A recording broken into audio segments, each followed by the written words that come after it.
volta ao Jornal Edição de fim de semana, é o melhor da informação. Obrigado pela preferência. Quina, boa noite. Boa noite, Simeão. Vamos acompanhar os destaques que preparamos para hoje.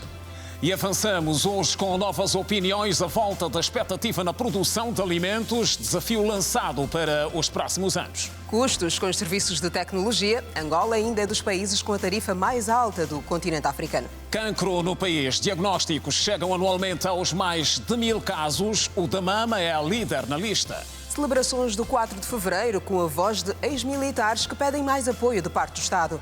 Carnaval a chegar e os preparativos estão na Girassol. Nesta edição temos também para si o melhor do desporto nacional e internacional.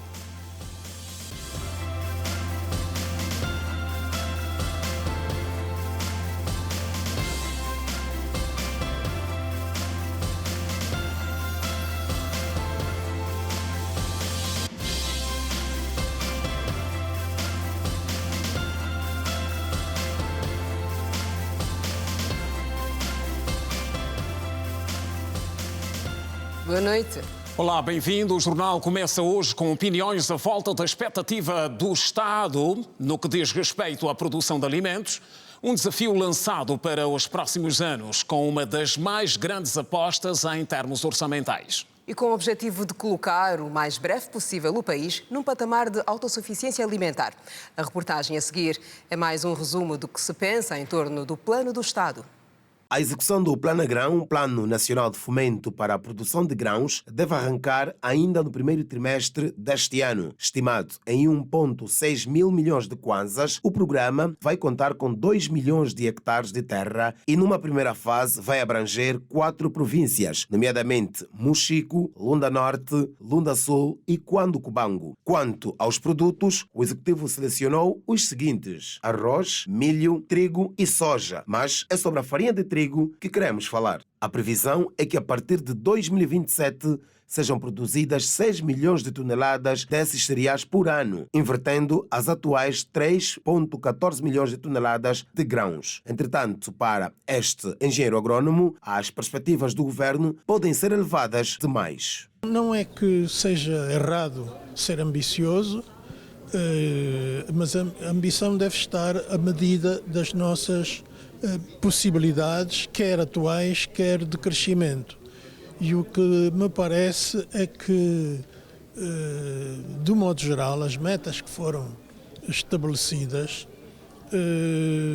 não tiveram em conta que existem uma série de gargalos, como agora se diz, que dificultam o desenvolvimento da agricultura em geral e, obviamente, que vão afetar também a implementação desses programas. No país, quase não existe experiência no cultivo do trigo, ao contrário dos outros grãos. Hoje temos bons produtores de milho no setor privado em Angola, temos muito razoáveis produtores de milho no setor familiar, que com alguma organização, algum apoio, algum limar de arestas, acredito que possam obter produtividades que levem a situação de autossuficiência no milho. No trigo, isto não vai acontecer porque não fizemos a mesma coisa. Há muito poucos produtores de trigo, quer no setor empresarial, quer no setor familiar. O agrônomo, que se considera apaixonado pelas potencialidades agrícolas do nosso país, aconselha mesmo a revisão da proposta do plano no capítulo do trigo. Indica um maior investimento para o arroz. O Executivo aprovou o plano Grão, direcionou como alvo das atenções a parte leste do país. E é exatamente na parte leste do país que nós temos mais experiência na produção de arroz. O Plano Grão já é visto como um dos caminhos principais para o alcance das metas relacionadas à autossuficiência alimentar, juntamente com o Plano Pescas e o Plano Pecuária. O Estado prevê reforçar este ano a reserva alimentar estratégica com mais produtos nacionais e há previsões de compra de 540 mil toneladas de bens. Vale lembrar que no ano passado o Estado chegou a gastar cerca de 2,8 mil milhões de dólares com a importação de alimentos. Angola prevê atingir este ano um estoque alimentar de mais de 500 mil toneladas métricas de produto nacional a preço fixo para assegurar a reserva estratégica alimentar. Os resultados da campanha agrícola de setembro do ano passado vão permitir manter os níveis de estoque da cadeia alimentar. Então, neste momento, ela geralmente em dezembro para janeiro, ela tem uma tendência de descer no seu estoque. Então, o que vai acontecer agora nos próximos meses é uma reposição desse estoque. Só que essa nova reposição está agora a ser feita em função da nossa capacidade de oferta interna. Quer dizer que nós estamos a tentar perceber qual é o rendimento da campanha agrícola que começou em setembro de 2022. Ela vai começar agora a dar frutos no primeiro trimestre e em função desta oferta nós vamos calibrar a necessidade de repor o estoque da reserva. O que nós pretendemos é chegar a um nível de estoque de 520 mil toneladas métricas. O frango, o arroz, o açúcar e a farinha de trigo, este último que está estabilizado no mercado, continuam a ser os mais pressionados em termos de procura. Para além de calibrarmos a oferta no mercado e a procura, não é? Porque era o que estava a afetar o preço, hoje nós percebemos qual é a demanda, qual é a procura que o mercado tem de determinados produtos. Os 4 produtos mais pressionados normalmente são o arroz, o açúcar, o frango e a farinha. A farinha de trigo principalmente, não é? Porque ela é a matéria-prima principal para a panificação, não é? Portanto, então ela geralmente sofre ciclos de pressão em função daquilo que é a necessidade do mercado, não é? Mas do ponto de vista operacional, ela está hoje 100% funcional e capaz de atender aquilo que é a necessidade do mercado, não é? O alcance da autossuficiência alimentar que permita depender cada vez menos de importações e possibilite aumentar e diversificar as exportações dos produtos em alinhamento com o Prodese continua a ser analisado pelos diferentes intervenientes. E agora os preços para a mesa. Como será que correram as compras hoje para algumas famílias? Os preços foram dos melhores? A certeza é que ao longo da semana cresceu na valorização em relação à moeda estrangeira. Mas vamos ver como é que isso se reflete no bolso do cidadão. Os produtos da cesta básica registraram uma ligeira subida na primeira semana do mês de fevereiro de 2023. A alteração dos preços leva algumas famílias a alterarem os hábitos alimentares. A alteração dos preços a nível dos mercados faz com que você procure aquilo que está ao teu nível. Ou seja, se você está habituado a comprar um carapau mais grosso, a partir do momento em que os preços alteram, também tens que passar para um carapau normal. Não podes comprar o mesmo nível de carapau. Ou seja, nem sempre os nossos salários são ajustados em função do câmbio. Quando a gente estamos no momento que a cesta básica subiu mais, então a gente opta mais naquilo que é mais barato, a jimbo, a berinjela, o peixe seco também. E quando sobe, a gente também muda, digamos assim, relativamente o nosso próprio bolso. Os produtos que contribuíram para o aumento são o peixe, a batata rena, o feijão e os legumes. O fim de semana passado estava mais baixo os preços. Agora, do fim de semana para essa semana, o peixe está mais alto lá na praia, subiu mais um pouco. Comprávamos o peixe a 3,2,5, o gaiado a 4,2,5, mas hoje já compramos 5 peixes 5,5, 4 peixes 5,5. Porque o sábado, semana passada, nós compramos a caixa de tomate a 17.800. Já hoje nós compramos a 22.700. O tomate ficou mais alto ainda. A rede de batata está a 19.000 kwanzas. A cebola estamos a comprar 30 quilos, 21.500. Para o economista Pedro Quassa, existem certos fatores que influenciam para o aumento do preço da cesta básica no país. Existem muitos fatores que determinam a inflação. As expectativas, por exemplo, jogam um papel importante nas flutuações da taxa de inflação. Se os consumidores, por exemplo, acreditam que o nível esperado de preços deve subir, eles podem afetar a inflação de duas maneiras. Em primeiro lugar, podem antecipar a demanda, pressionando, portanto, os preços. Em segundo lugar, podem influenciar o ajuste de salários, aumentando também os custos para as empresas, que os repassam nos preços, provocando dessa forma uma espiral inflacionária. A variação de preços dos produtos foram registrados principalmente nos mercados informais da cidade de Luanda. E avançamos agora para uma preocupação e que tem a ver com os custos com serviços de tecnologia. Angola é dos países com tarifa mais alta a nível do continente. E é este também um dos fatores que faz que, muitos casos, com que investidores recuem. A par disso, apontam-se igualmente para impostos que são muito altos. Os cidadãos pedem medidas urgentes para que haja diminuição nos preços dos serviços e produtos tecnológicos e das telecomunicações em Angola, que há muitos anos têm sido motivos de queixas. Com a adesão que nós tivemos do satélite, vê-se realmente em termos de serviço de internet e telecomunicação, para aí em geral, consegue baixar, porque hoje em dia, por exemplo, trabalho numa empresa aqui na qual nós pagamos a uma empresa que também não vou citar aqui, pagamos 64 mil kwanzas só de internet ilimitada. Temos cá empresas telefônicas que todos nós conhecemos, que tu, por exemplo, mesmo carregar 5 mil kwanzas não chega para nada. Só pela experiência que eu pago a minha TV cabo, que é um mês, a minha internet custa 30 mil kwanzas. E em cada mês, pagar 30 mil kwanzas é um preço muito estipulado. Gostaria que baixasse mais o preço. Relativamente aos preços, eu considero serem altos e incompatível com a capacidade de renda da maioria dos angolanos. Apesar da realidade atual, alguns acreditam que com a operacionalização do AngoSat 2 e a existência de mais empresas, as coisas podem mudar. Estamos a esperar, agora tivemos o AngoSat, foi lançado em órbita, estamos à espera, se calhar, que daqui a 90 dias, que é 3 meses, vai mandar os primeiros sinais, estamos à espera, se calhar aí os valores vão baixar. O que está atrás dos elevados preços é ainda porque nós temos poucas ofertas, ainda temos poucas empresas, não é, no que tange esse setor. E em novembro de 2022, no Fórum sobre a Transformação Digital, alguns empresários e gestores do setor privado,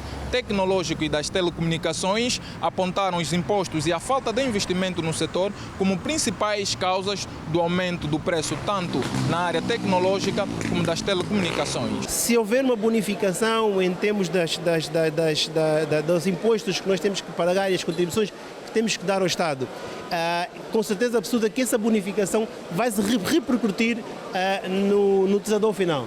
Vamos conseguir baixar o custo do utilizador final, vamos conseguir baixar o custo da nossa comunicação, conseguir baixar o custo do acesso à internet e com isso, como eu dizia há bocado, tornar realmente essa parte da digitalização e a infoexclusão problemas do passado. A necessidade de maiores incentivos sobre o capital investido, sobre o CAPEX, nomeadamente incentivos para desenvolvermos soluções e redes nas zonas mais remotas do país, onde economicamente não é viável, mas onde vivem angolanos e que precisam de ter inclusão digital. Os principais desafios nós temos na questão da digitalização e de empresas nesta área são a questão das infraestruturas, é extremamente importante por um lado, e depois há que criar também a nível regional alguns incentivos, algumas plataformas, de forma a que haja uma interligação, digamos, no país. Estas preocupações dos cidadãos e dos empresários do setor das telecomunicações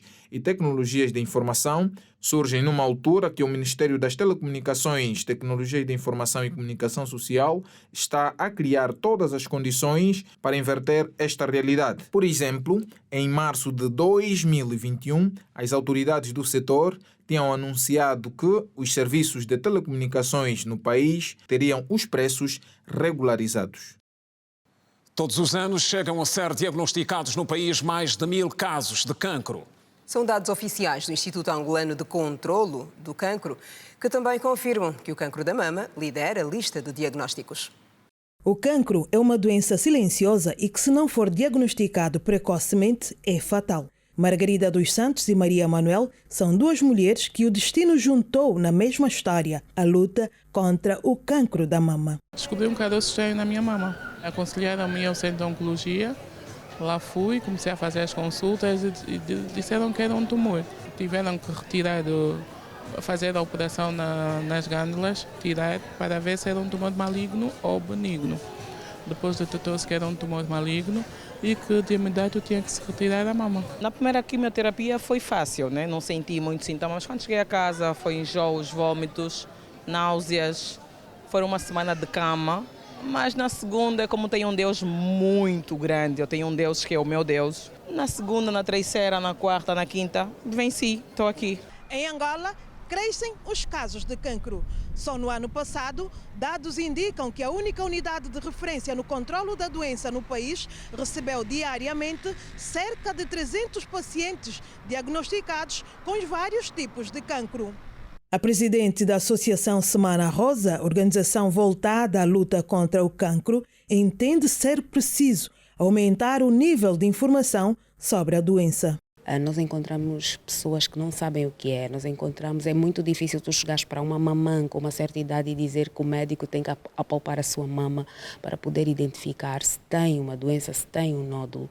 E os resultados dessas ações são alarmantes. Quando nós vamos para uma ação de rastreio, encontramos muitos casos, alguma resistência das pessoas, porque infelizmente algumas pessoas ainda preferem ir para os tratamentos tradicionais e só em último caso é que recorrem ao Instituto Angolano de Controlo do Câncer. E os casos que o Instituto recebe são casos, não são só avançados, são em estado muito avançado, que infelizmente em alguns dos casos é quase impossível salvar a pessoa, então falta muita informação. Esta médica radio-oncologista disse que o cancro no nosso país está a ser bem controlado, pois várias ações têm sido desenvolvidas para levar toda a informação possível sobre a doença. O controle do câncer em Angola não está a ser bem feito. Porque nós passamos por informar, mobilização, consciencialização da população a nível em geral, não só na cidade de Luanda, como nas províncias, zonas urbanas, zonas rurais, não é? De forma a chamar a atenção, não é, do que o câncer existe e é uma doença terrível que mata e quando diagnosticada precocemente tem cura. Só em África, todos os anos ocorrem cerca de 1,1 milhões de novos casos de cancro e 700 mil vão a óbito. Este ano, por ocasião do Dia de Combate ao Cancro, que hoje se assinala, a diretora regional da OMS para a África, Matshidiso Moeti, disse que o continente precisa de medidas urgentes e ousadas, de modos a evitar que a mortalidade por cancro aumente consideravelmente e chegue a quase 1 milhão de mortes por ano até 2030. Com as celebrações do 4 de fevereiro, que hoje se assinala uma data de importância histórica incontornável para o nosso país. O ato central das celebrações tem lugar na província do Zaire. Aqui em Luanda, as atividades são marcadas pela voz dos ex-militares que pedem ajuda no sentido de estarem inscritos na Segurança Social. O ato provincial, que marca as comemorações do dia do início da luta armada de libertação nacional em Luanda, começou com uma deposição de flores no marco histórico do Kazenga e desfile das Forças de Defesa e Segurança. Os antigos combatentes da ASCOFA lembram como foi vivido aquele período difícil de Angola e pedem mais atenção do governo aos seus compatriotas. 4 de fevereiro foi uma luta, pelo menos representou o nosso país como fosse mesmo uma libertação de Angola. Destruindo as cadeias, outras coisas, né? Tivemos essa época que nós, depois entrou os ex-militares, que é os ex-FAPLA, tivemos que fazer a frequência até a data de hoje.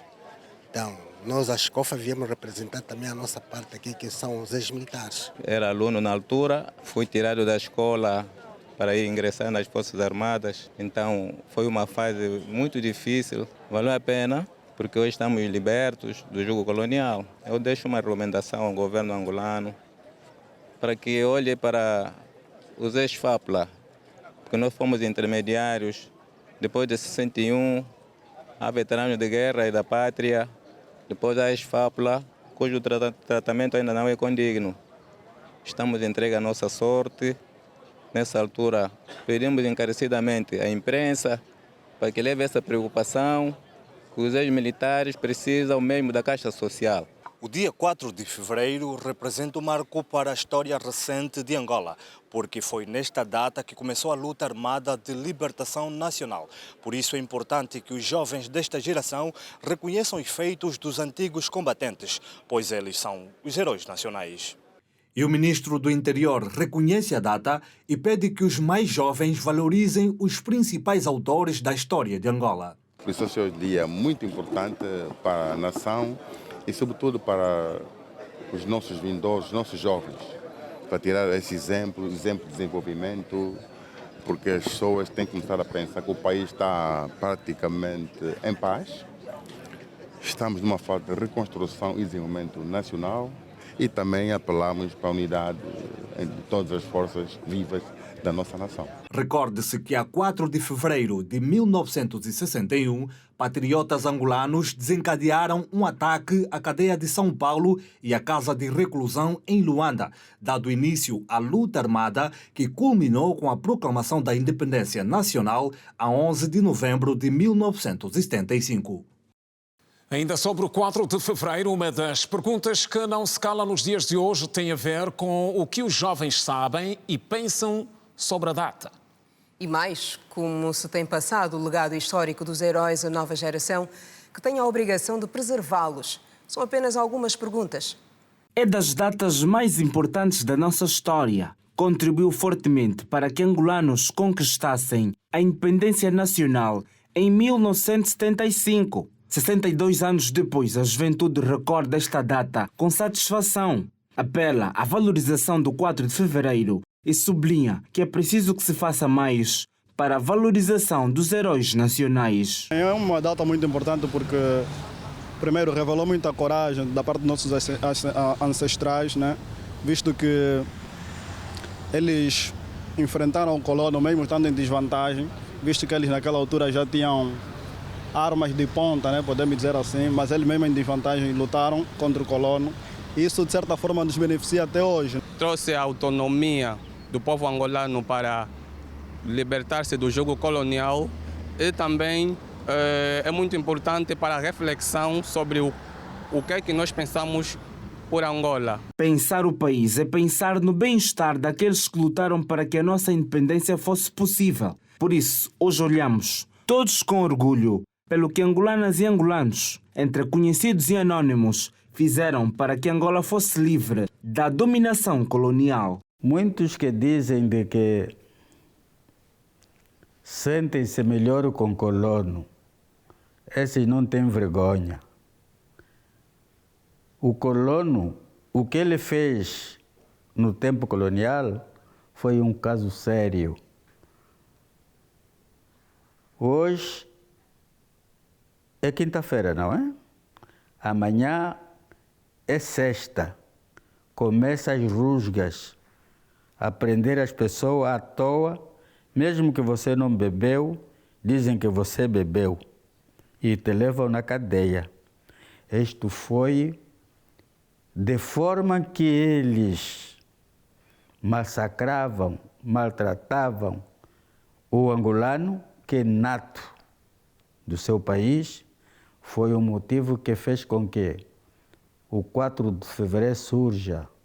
O início da luta armada deve servir também para que as gerações mais novas aprendam um pouco mais sobre a nossa história.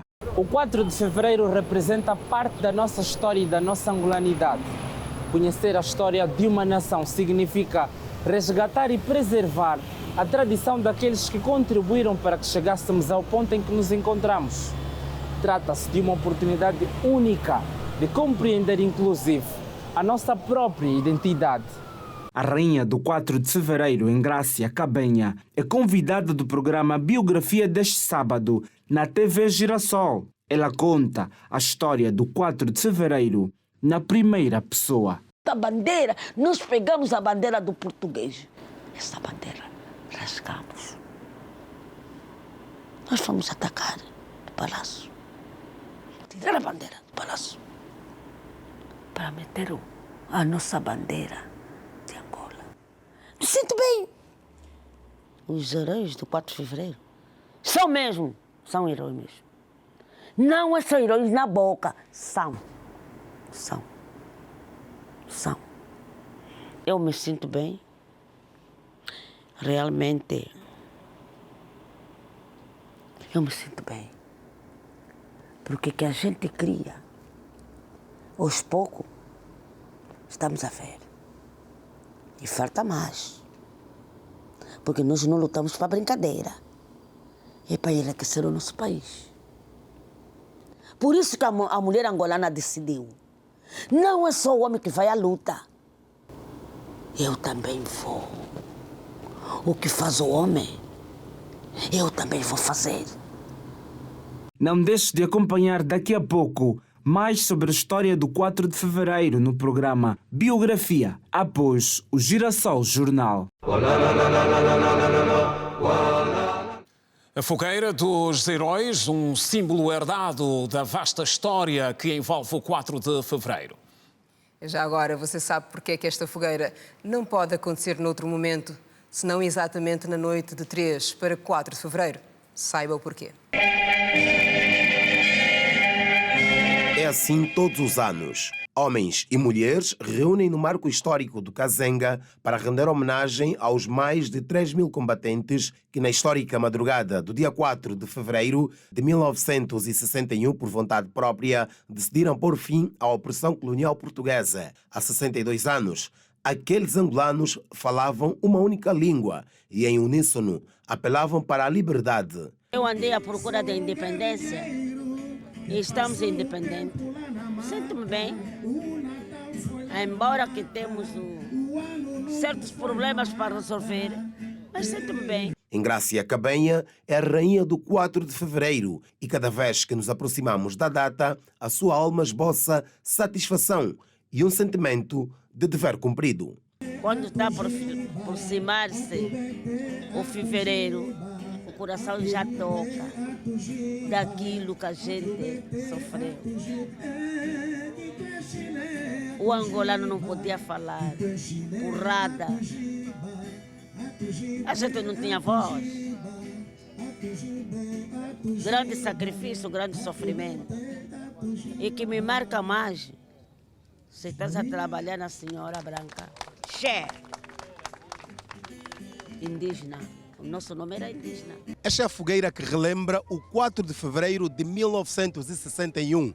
Todos os anos, aqui no Marco Histórico do Kazenga, esta fogueira é acesa para homenagear aqueles que em 1961 decidiram lutar para uma pátria independente. Ações que culminaram com 11 de novembro de 1975. Este ano, a rainha do 4 de fevereiro quer da juventude angolana respeito e valorização pelos feitos de 1961. Juventude, respeitam esse lugar. Foi muita vida. Os comerciantes é aqui onde eles matavam. E eu peço à juventude, seguem o nosso exemplo. Deixam de ver outras coisas.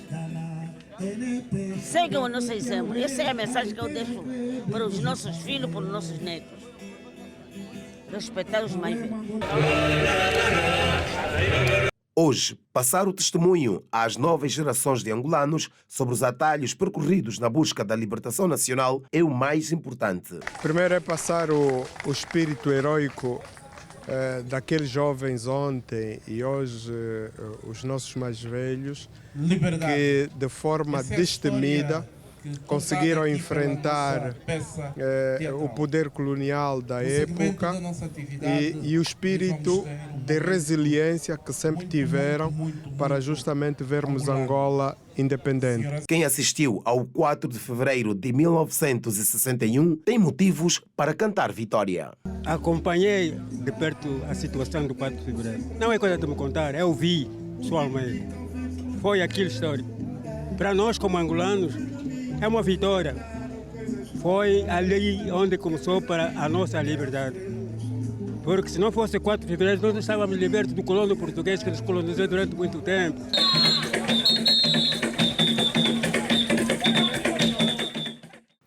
Ataque de grupo armado na Nigéria faz 41 mortos. É momento da atualidade internacional. Confira os detalhes deste e outros assuntos com Edna Firmino. Edna, boa noite.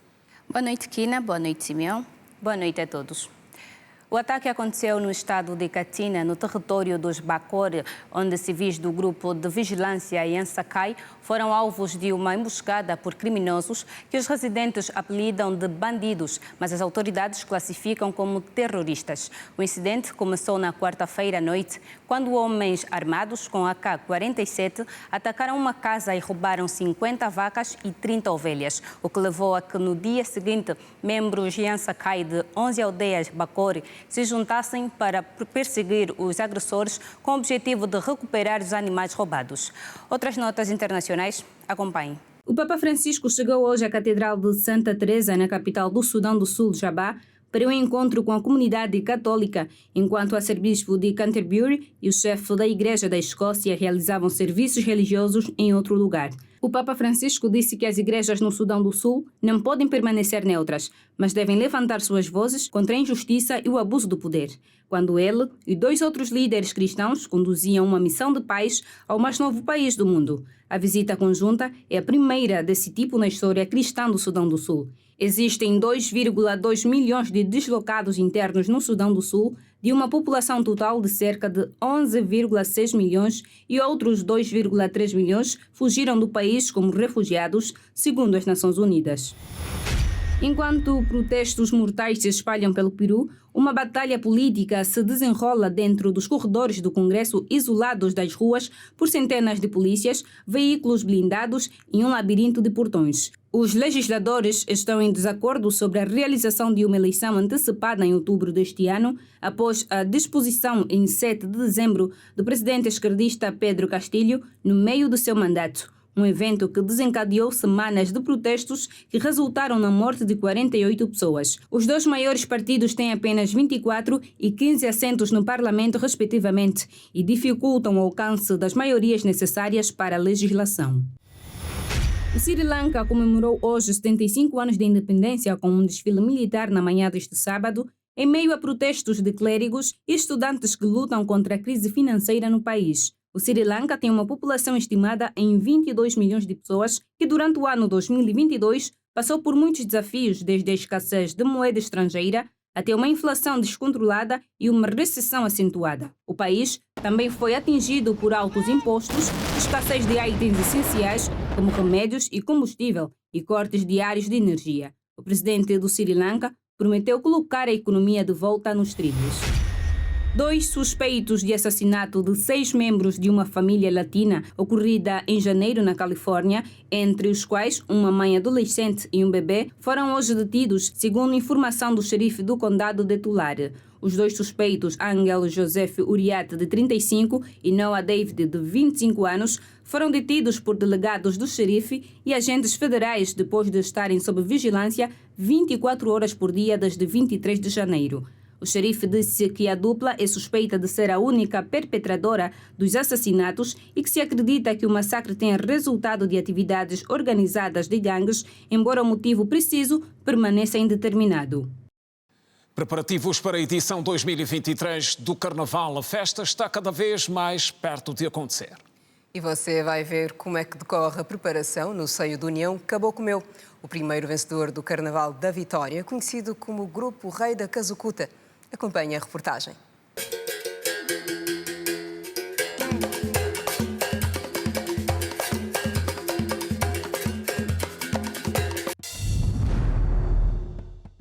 Anguxê, Uruguai, São Paulo, povo, eu sou etenere. Munguai todia, tolo yakwamush. Munguai todia, tolo yakwamush. Ué, macudichique, povo, isentare. Donos de um estilo incomparável. A Casucuta é mais do que uma dança. É a identidade de um grupo, de um bairro e de uma província. Vencedor da primeira edição do Carnaval em 1978. Neste ano, o histórico Caboclo Meu vai desfilar na classe B. E estamos a matar a nossa cultura. Vais ver o desfile da classe A. Não vai ter nenhuma dança casucuta, não vai ter piada, só vai ter farina. E a casucuta onde é que está? E o carnaval é que é a nossa dança, a nossa cultura, as nossas estrelas. E temos que pegar aquelas danças de essência. Kazukuta é uma dança. Onde mais se dança Kazukuta? Se não for aqui em Angola e em Luanda. No antigo armazém, no interior do bairro Sambizanga, onde tudo começou, o número de pessoas contava-se aos dedos. Assim como muitos grupos, o Cabo Comeu passa por muitas dificuldades. O filho do fundador lamenta a situação. Paramos já por aí, até os alfaiates também já deixaram de cozer, porque já não temos verba.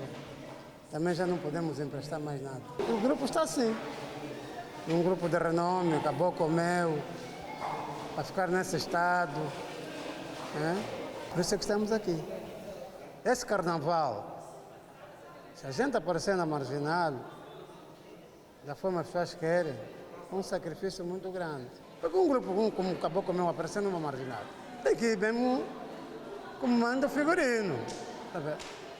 Não vai aparecer mal manhado, não. Chega ali, estão sem mal falado. Quem é? A culpa é de quem? É do Ministério da Cultura. A sombrinha e a bengala são acessórios indispensáveis para a coreografia do grupo, onde jovens, adultos e crianças aprendem os movimentos para que tudo corra bem no dia do desfile. O carnaval está a chegar. O grupo ainda não tem reunido os acessórios essenciais. A falta de verbas paralisou os preparativos do carnaval do histórico Cabo Comeu. Sambizanga vive, ainda vive o carnaval. Sambizanga é uma área de cultura, ainda vive o carnaval. Mesmo algum a denegrir, mas tem outros. Só para ver, já temos mais alguns viver.